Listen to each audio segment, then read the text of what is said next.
lagi dengan kita bertiga. Ada aku, Hani Mayasari, dan ada teman aku Kak Enca, dan juga ada Kak Dea. Sesuai janji kita kemarin, kita bakalan mereview satu persatu tahapan LPDP yang kita lalui gitu bertiga. Nah, tahap yang pertama itu ada administrasi nih. Kalau kata temenku nih Kak, administrasi itu sebenarnya adalah kunci gitu. Kenapa? Karena administrasi yang menentukan tahap-tahap selanjutnya. Sepakat nggak? Iya, karena kadang hoki-hokian ya. Kalau di administrasi itu kadang kita nggak tahu yang mana. Misalnya kita udah nyiapin berkas tapi ada aja mungkin kita lupa sesuatu kali ya di dalam. Jadi memang harus jeli ketika ada listnya di list kayak mbahon di list guys. Jadi atau tidak jadinya kita daftar LPDP itu ya lagi-lagi di administrasi. Kadang orang tuh nggak jadi daftar karena males ngumpulin administrasi pemberkasannya gitu. Kalau dari ini ya aku sendiri, jadi ini adalah amplopku, aku daftar LPDP. Seperti kata Kanca tadi, punya aku tuh bener-bener aku list kayak gini guys. Kelihatan gak sih? Oh, kameranya di sini. Kameranya di sini. Gak kelihatan juga, gak apa-apa. Jadi kalau dari aku sendiri tuh aku list nih, kayak misal sertifikat TOEFL, kalau udah aku centang, kemudian rencana studi, surat bebas narkoba, proposal studi, dan lain-lain gitu. Jadi aku tempel ini di sini biar tahu bagian mana yang kurang. Dan ini kan masih masa-masa lockdown ya, masih masa-masa PSBB, dan LPDP juga belum menentukan kapan pendaftarannya, kapan dibuka pendaftarannya. Nah, sembari menunggu waktu pembukaan ini, teman-teman bisa sembari nyicil nih, buka-buka file dan mana aja sih yang bisa dicicil biar besok waktu mau pendaftaran nggak gagap kayak gitu, nggak kemerungsung bahasa Riaunya apa? Keteteran. Bahasa Riaunya apa? Ya sama. Kemerungsung. Biar nggak buru-buru maksudnya. Bener. Biar nggak buru-buru gitu ya. Kita bakalan bahas satu-satu nih Kak. Nah, jadi nanti teman-teman jangan hanya berpacuan dari video ini ya. Teman-teman bisa buka lagi di webnya LPDP, siapa tahu ada pembaharuan kayak gitu. Kalau dari kita sendiri nih, ada waktu kita di tahun 2019, yang pertama ada ijazah S1 asli atau legalisir nih. Buat teman-teman yang udah lulus berarti siapin apa Kak? Ijazah S1 ya. Nanti teman-teman terserah sih mau gimana. Kalau aku jadi satu ini kayak gini, ini bener-bener bekas LPDP aku jadi satu gitu. Kalau kakak-kakak gimana? Iya sama, biar nggak ini ya, maksudnya memudahkan kita ketika mau buru-buru kita udah punya prepare, jadi barang-barang kita udah rapi, udah gitu. Tuh. Kemudian yang kedua ada transkrip nilai S1 asli atau legalisir. Betul.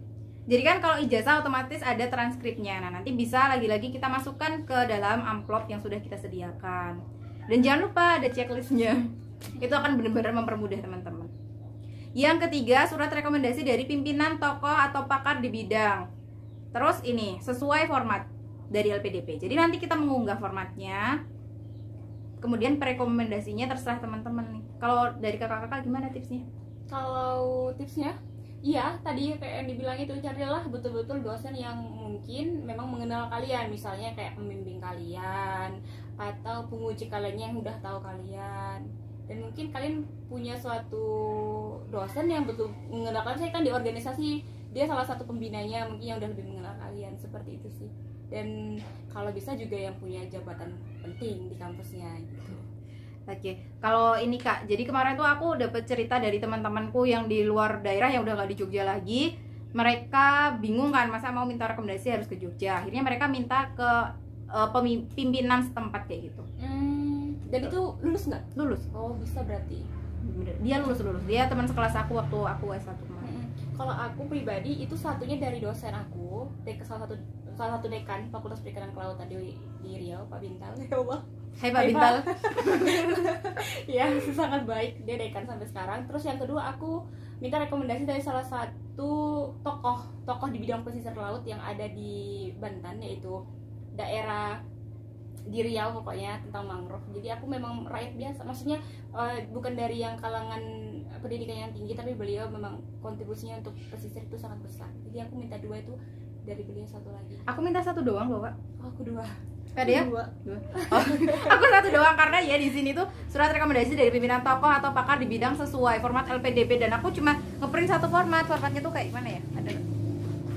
Dan itu satu doang, isinya nama nih kayak berarti bisa satu guys. Ini surat rekomendasinya. Saya kira Ini aku harus dari dua. Dokter Rahayu, Dokter Tuti Rahayu yang kesini. Pokoknya Kalau aku satu doang. tapi beliau ini mengenal kamu banget kan, Mm-mm. Bahon. Iya. Mengenal banget, beliau sering marahin aku gitu. Ya. Sering nasihatin aku. Yang komandan.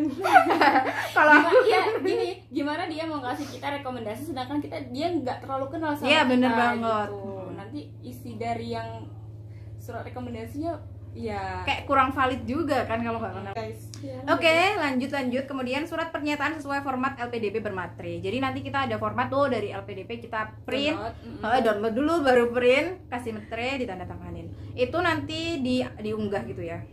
Pokoknya nanti bagiannya diunggah. Bakal ada kalian ngisi yang namanya profil dulu, nanti Mm-mm. bakal di profil itu di web itu bakal ada yang kalian bakal submit gitu. Banget. Oh ya, mungkin sebelum teman-teman menyiapkan ini semua, teman-teman bisa bikin Akun akun LPDP dulu. EKTP terus ini kalau yang belum EKTP kan kemarin ada kasus yang korupsi gitu. Jadinya nggak semua, ada beberapa KTP yang belum jadi. Jadi disuruh bawa C berapa itu loh, Kak? Pokoknya surat tanda pengganti KTP C berapa gitu, aku lupa. Ada. Gitu. Kemudian sertifikat bahasa asing yang dipersyaratkan dan masih berlaku. Nah, ini tuh sertifikat bahasa asing itu tergantung kita ya, Kak ya. Tergantung jalur apa, jalur reguler atau jalur afirmasi. Kalau afirmasi pun beda-beda, dan sertifikat bahasa asing itu nggak harus bahasa Inggris. Bisa bahasa Arab, apa tuh namanya? Tweak ya. Gitu. Tapi coba baca lagi persyaratannya. Gitu. Itu soalnya kalau misal dia universitasnya membutuhkan bahasa Arab, berarti dia bahasa Arab kayak gitu. Karena kita di dalam negeri, jadi kita ngambil yang TOEFL. Jadi kita persyaratan bahasa asing kita menggunakan TOEFL gitu. Nah, skornya berapa sih gitu? Itu tergantung jalurnya. Teman-teman lihat lagi ikut jalurnya yang mana. Nah, nanti itu gitu. Nah, kemudian sertifikat bahasa asing ini kan kita daftarnya kalau misal nih pengalaman kita TOEFL. Kalau TOEFL itu kan kita TOEFL-nya yang ITP nih. Buat kita booking tempat kita buat ujian aja itu udah 2 minggu. Kemudian tesnya, kemudian hasilnya itu juga 2 minggu nunggu hasilnya. Berarti sekitar 1 bulanan dari tes sampai hasil itu keluar. Jadi teman-teman nih bisa persiapan, misal nih COVID ini udah selesai, teman-teman bisa nyicil tes TOEFL kayak gitu. Soalnya lama, jangan mepet-mepet. Kalau mepet-mepet bisa jadi pendaftarannya udah mau tutup tapi sertifikatnya belum keluar. Coba teman-teman cari-cari kalau mau tes TOEFL gitu. Sekarang kayaknya di universitas swasta itu di Jogja buka kok buat tes TOEFL gitu. Kemudian rencana studi nih buat studi. Kalau dari aku sih yang penting singkat, padat, dan jelas, dan sesuai tujuan kita gitu kan. Kalau rencana studi itu disesuaikan dengan konsentrasi atau jurusan kita kan. Jadi ya udah kita tulis aja sesuai apa yang kita minati, dan yang penting itu juga sudah menunjukkan bahwa kita punya kontribusi ke depannya untuk Indonesia gitu. Jadi kayak ini ya, dulu kita pernah berkontribusi apa dan kita ingin berkontribusi seperti apa, itu kalau menurut aku perlu dicantumin gitu. Dan itu singkat aja. Kayak misal aku di lingkungan nih, rencana studiku tuh 1 lembar lebih dikit banget gitu. Aku 2. 1 lembar lebih dikit, dan emang aku dikasih tahu kalau dari pihak LPDP itu kan banyak banget nih, nggak cuma ngoreksi punya kita. Jadi jangan yang bertele-tele ya gitu, langsung aja to the point gitu. Kalau dari aku sendiri tuh rencana studiku tuh bahas tentang Kak, apa bedanya rencana studi sama proposal studi? Proposal studi itu kita mau apa ke depan gitu kan. Terus yang apa, kalau rencana studi kita yang bakalan di S2-nya, misalnya dimasukin silabusnya gitu. Jadi bener. pas wawancara itu tuh ditanya, kamu tuh besok S2-nya tuh berapa SKS? Aku kebetulan dikeluarin pertanyaan yang kayak gitu tiba-tiba gitu. Untung aku kayak udah punya prepare kan, aku udah tahu jurusan apa aja yang harus aku ambil, berapa jumlah SKS-nya gitu. Bener. Tuh, Rencana studi itu berarti kita nih, punyaku rencana studinya tuh kita kayak misal contohnya aku bikin tabel sih, punyaku aku bikin tabel. Kayak misal universitasnya, fakultasnya, program studi, minat studi, gelar, lokasi, estimasi waktu, deskripsi singkat gitu-gitu. Terus tapi waktu awal-awal tuh aku bikin tagline sendiri gitu, Kak. Iya. Gitu. Sekreatif mungkin. Bener. Tulisannya itu sekreatif mungkin dan semenarik mungkin dan gak usah bertele-tele. Kalau Kak Dea? Sama, pakai tabel. Kita masukkan rencana studi kita nanti di S2 mau ngambil apa aja, berapa SKS. Kita sesuaikan juga sama universitasnya. Jadi kita bisa benar-benar ngelihat di web universitasnya itu, dilihat SKS yang sesuai kita tuh apa aja, kita mau ngambil konsentrasi apa gitu. Kita butuh yang namanya tahu detail kayak itu, teman-teman bisa cek di webnya. Kalau misal di web nggak ada, silahkan email gitu. Kalau aku mengemail ke fakultas yang mau buat aku kuliah gitu, tapi responnya itu cukup lama gitu, padahal itu udah waktu mau penutupan pendaftaran. Akhirnya aku cari di himpunan mahasiswa pasca sarjana UGM gitu. Kemudian aku cari kontaknya, aku hubungi kakak ketuanya. Nah, ketua himpunan itu kemudian aku dilingkan sama orang yang mau ambil, sama orang yang di ilmu lingkungan. Aku tanya-tanya di bagian itu gitu. Termasuk aku mencantumkan estimasi biaya ketika aku studi lapangan juga gitu. Biasanya setiap web di pasca sarjana ada sih tentang kalau masalah SKS itu pasti disediain sama mereka, bakal ngambil apa aja, juga SKS-nya siapa, dosennya siapapun ada gitu. Terus ini aku juga mencantumkan kegiatan apa yang pengen aku ikutin, termasuk organisasi apa yang pengen aku ikutin ketika S2 gitu. Nah, kan ini nggak ada format nih dari LPDP, ya nggak sih Kak? Nggak ada format. Beda ya sama tahun lalu itu kami harus 1000 kata, nggak boleh lebih. Ini nggak ada format. Kemudian nanti sekreatif teman-teman. Kalau dari kita bertiga ternyata nih kita sama-sama dibikin tabel kayak gitu. Dibikin tabel yang kayak tadi aku sebutin. Gitu guys. Nah, kemudian habis itu rencana studi ada surat keterangan berbadan sehat dari dokter, rumah sakit atau puskesmas. Masa berlaku paling lama 6 bulan sejak penutupan pendaftaran. Kalau dari pengalaman temanku yang nggak lulus administrasi, itu dia nekat nge-submit yang surat kesehatan yang udah lewat dari 6 bulan gitu. Dia pikir dari LPDP-nya mungkin nggak memeriksa hal itu, ternyata gara-gara itu dia nggak lulus gitu kayaknya. Nih ya, aku bacain lagi biar lebih jelas. Surat keterangan berbadan sehat dari dokter, rumah sakit atau puskesmas dengan masa berlaku paling lama 6 bulan sejak penutupan pendaftaran. Penutupan pendaftaran. Yes. Bukan dari awal pembukaan pendaftaran. Gitu. Kalau aku waktu itu tuh karena dosen pembimbingku dan perekomendasiku tuh adalah dokter yang juga ada di puskesmas di klinik UNY waktu itu. Jadi aku minta surat keterangan sehat itu di sana juga. Disaranin sama si dosenku ini sih, disaranin juga sama dosenku buat tes di sana, dan itu lebih murah loh Kak. Itu ya sekitar 6.000 atau 7.000 doang. Karena kita cuma dicek tensi, tinggi badan, berat badan gitu doang. Nanti paling ditanya ada keluhan seperti itu biasanya. Kalau dokter kan kayak gitu. Kalau saya kebetulan pada saat lagi di Pare, jadi saya di rumah sakit umum Pare. Mahal nggak bayar? Cuman berapa ya? 12.000 ya? 18.000. Aku di puskes. Jadi kalau misalnya kita di puskes kan ngeceknya itu hanya misalnya tensi segala macam gitu kan, tapi ya dari diri kita sendiri juga kita harus memastikan bahwa diri kita sehat. Jangan nanti misalnya kita ada penyakit, nanti kalau di ceknya di puskes nggak kedetek gitu kan, itu juga nanti merugikan diri kamu sendiri gitu. Bener banget. Apalagi yang tujuannya keluar negeri itu ada beberapa tes, nggak boleh TBC dan lain-lain. Bisa teman-teman mulai sekarang juga ini download yang buklet tahun 2019, karena itu bisa jadi acuan sebelum ada perubahan itu masih dipakai. Gitu guys, jadi nggak harus di rumah sakit ya. Yang selanjutnya ada proposal studi. Tadi ada rencana studi, sekarang ada proposal studi. Apa sih bedanya sebenarnya rencana studi sama proposal studi itu? Bedanya kalau secara umum, rencana sama proposal. Rencana itu kan berarti bagaimana planning kita ke depan selama studi S2 tersebut kan. Jadi otomatis itu mengacu kepada rencana kita selama S2 di universitas. Misalnya tadi isinya ada tentang SKS, terus tentang rencana penelitian ya, mau kemana gitu. Kalau misalnya proposal studi itu ya mirip dengan 11-12 sama proposal penelitian gitu ya. Jadi isinya ya nggak sih? Kayak yang diajukan ke LPDP-nya. Iya, yang diajukan LPDP-nya. Jadi di situ kita menjelaskan ada tujuan juga sih, tujuan kita. Terus nanti kita mau melakukan penelitian apa yang mau kita geluti gitu kan. Terus nanti kita tulis juga kontribusi kedepannya kita ke Indonesia gitu. Kontribusi sebelumnya dan kedepannya. Iya. Kalau dari aku sendiri sih proposal studiku tuh nggak banyak, cuma selembar, lebih dikit banget. Dan itu karena aku basicnya di lingkungan, aku bahas tentang film Sexy Killer.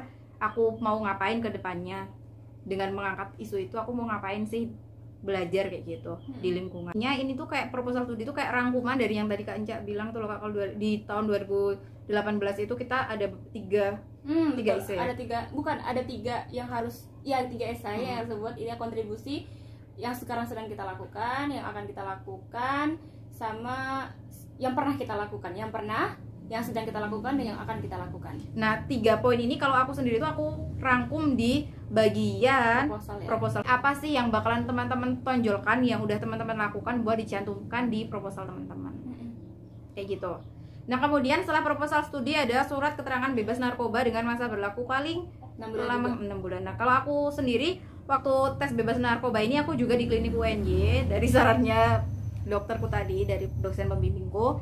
Itu bayarnya sekitar 60 ribuan atau 70 ribuan. Wah, lumayan terjangkau ya. Iya, soalnya katanya kalau di rumah sakit itu lebih mahal nggak sih? Iya, saya kenanya 150-an ya kalau untuk bebas narkoba. Dan aku tes di BNN itu lebih murah, Dari BNN. 150.000 itu untuk beli alat untuk tes kita sendiri, paling nanti kita bayar 10.000 untuk legalisir hasilnya gitu.